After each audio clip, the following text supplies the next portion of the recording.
Assalomu alaykum. Bugun sizlar bilan jek, petla hamda tugma mashinkalarining to'liq obzorini ko'rib chiqamiz. Qani, ketdi. Videoni boshlashdan oldin like va podpiska knopkasini bosish esingizdan chiqmasin.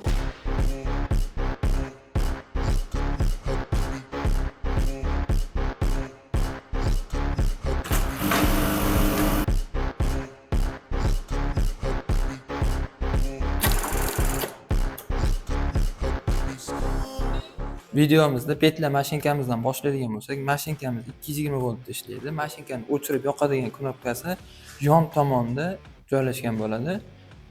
Yoqamiz. Mashinkani yoqib olgandan keyin birinchi bo'lib mana bu S knopkasini, lapni knopkani bir marta bosamiz, lapni ko'taradi. Bu yonidagi knopkasi P knopkasi saqlanib qilish uchun. Bu knopkamizga to'xtaladigan bo'lsak, bu mashinka ip uzganda avtomatik tarzda to'xtaydigan funksiyasi bor. O'shani o'chirib yoqishga ishlaydi. Tepa pastga strelkasi esa tepaga tezligini ko'taradi, pastga strelkamiz tezligini tushiradi. O'ngga chapga bu knopkamiz esa ichki parametrlarga kirib o'zgartirishga kerak bo'ladi. Ekranning yon tomonida mana bu yerda USB porti bor. Bu orqali siz telefon zaryadka, svetelnik, ventilyator, USB orqali ishlaydigan narsalarni bemalol ishlatishingiz mumkin. Petla mashinkamizni ip o'tkazishdan boshlaymiz.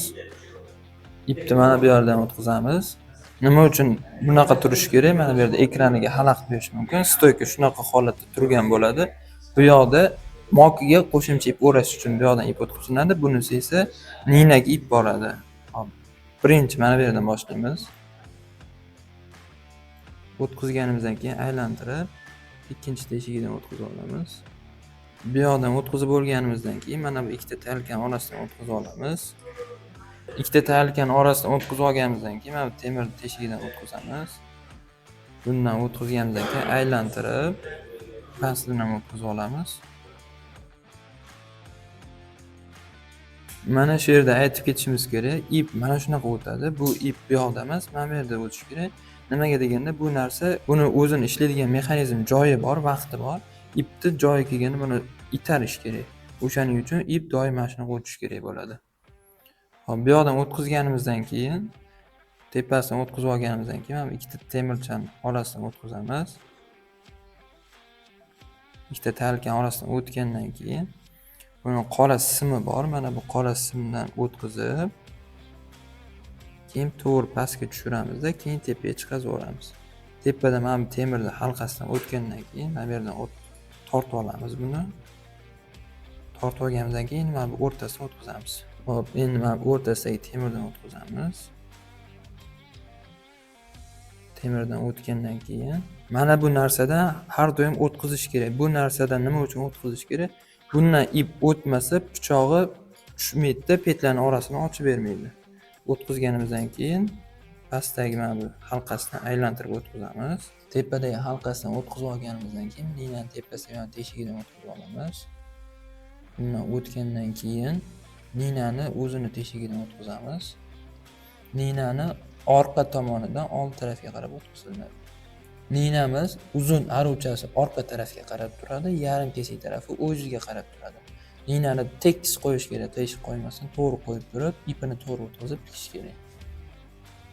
Tabiiyki tikuvchilarda savol tug'ilishi mumkin, nimaga bu yerda ikkita regulyator turibdi deb. Bunisi ip petlamizning tegini ipini qotirish uchun, tepasidagi esa petlarni tepadagi ipini qotirib bo'shatish uchun ishlaydi. Bu yerda ikkita regulyator shu petlarni tepasini, pastini qotirib bo'shatishga kerak bo'ladi. Petlarni katta kichik qilmoqchi bo'ladigan bo'lsak, mana bu temirni ochamiz. Ochganimizda mana bu yerda o'zining maxsus mexanizmi bor. Bitta o'ng kulich bilan bo'shatib turib, tepa pastga qilib turib, katta kichik qilsak bo'ladi. Yon tomonda mana razmerlari ham bor. Razmerlar. Shu razmerlarga qarab turib, katta kichik qilinadi, keyin o'sha katta, misol uchun 3.8, 1.2 qilgandan keyin mana pichog'ini ham o'sha razmerga almashtirish kerak bo'ladi. Nima uchun almashtirish kerak? Agar katta petla qilib turib, pichog'imiz kichkina bo'ladigan bo'lsa, kichkina ochib qo'yadi. Yoki bo'lmasa pichog'imiz katta turibdi-da, o'zimiz chokini kichkina qilib qo'ysak, tikkan chokini kesib qo'yish mumkin. O'shaning uchun mana bu yerda qaysi raqamga qo'yadigan bo'lsak, pichog'ini ham o'sha raqamga o'zgartirishimiz kerak bo'ladi. Petla mashinkamizning obzorini ko'rib chiqib bo'ldik. Ana endi tugma mashinkamizning obzorini ko'rib chiqamiz. Tugma mashinkamizga to'xtaladigan bo'lsak, ushbu mashinkamiz ham 220 voltda ishlaydi. Mashinkani yoqib o'chiradigan knopkasi o'ng tomonda, yon tomonda joylashgan bo'ladi. Bosamiz. Mashinkamizni ekraniga to'xtaladigan bo'lsak, mana ekranimizni birinchi marta tepaga, pastga strelka qilib qo'ygan, mana katta qilib. Bu tepaga strelkasi mashinkamizni skorsini ko'tarishga, pastgisi tushirishga ishlaydi. Maksimal tezligi 1300 hisoblanadi. Yonida F knopkasi bor. Bu F mana bu yon tomondagi yana qo'shimcha tepa-past strelkalar, bular parametrlariga kirib o'zgartirishga kerak bo'ladi. F tagidagi mana bu lapkani rasmi turgani, bu mashinkamiz o'zi avtomatik tarzda lapka ko'taradi, lekin ko'tarib tushirib, mana tugmani o'zgartirguncha ko'tarib tushirish uchun esa mana shu knopka orqali ko'tarib tushirishimiz kerak bo'ladi. Mana bu yerda mana tugmani rasmlarini qo'yib qo'yibdi. Bu tugmani rasmlarining oldida kichkina qilib 8, 16, 32 qilib qo'yibdi. Bu narsa nima degani? 8 marta, 16 marta, 32 marta tikadi degani. Chokini nechtaligini razmeri qo'yilgan bu yerda. Mana 2 talik, 4 taliga bu shunchaki asosan 8 talik, 2 taliga ishlatiladi. O'shaning uchun 2 talikning rasmi qo'yilgan. Bu o'sha tugmamizni nechta chok tikishini mana shu yerdan to'g'rilashimiz mumkin bo'ladi.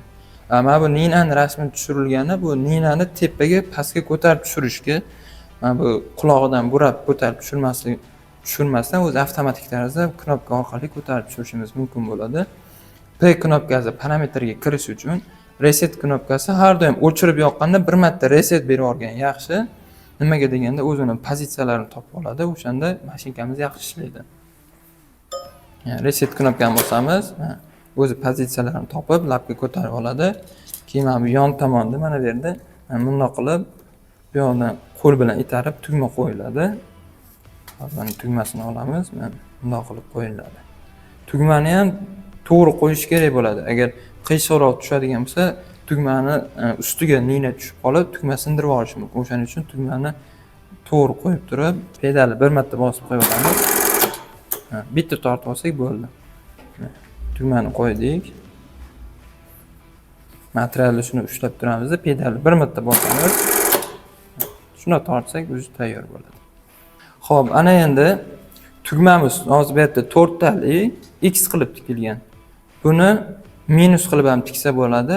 Uni qanaqa qilib sozlaymiz desak, mana orqa tomonida o'zining mexanizmi bor. Pastga bosib turib, mana bunda o'ngga chapga suramiz. Mana bu yerda o'zi rasmini ham qo'yib qo'yibdi mana.